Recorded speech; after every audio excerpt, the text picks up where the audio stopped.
આજે ભરતભાઈ એરંડામાં ખાતર નાખે છે ને ખરપવાનું છે.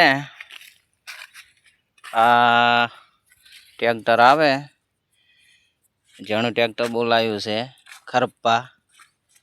એરંડા ખરપી નાખવાના છે, પછી પાળિયું નાખવાનું પડશે. પાળિયું નખાઈ જશે એટલે એરંડા હારા જોમી જાય છે.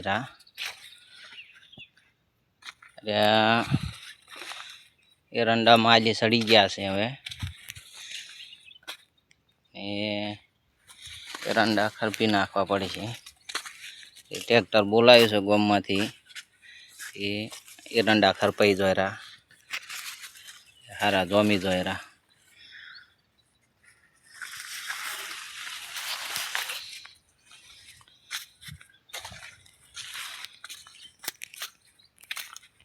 વરસાદ પડી ગયો એને લઈને હારા જોમ્યા છે. એરંડા ખરપાઈ જાય ને પાળિયું ન ખાઈ જાય સારું જોમી જાય હારા. એરંડા ખરપાઈ ગયા ચેડ હારા જોમી જાય છે.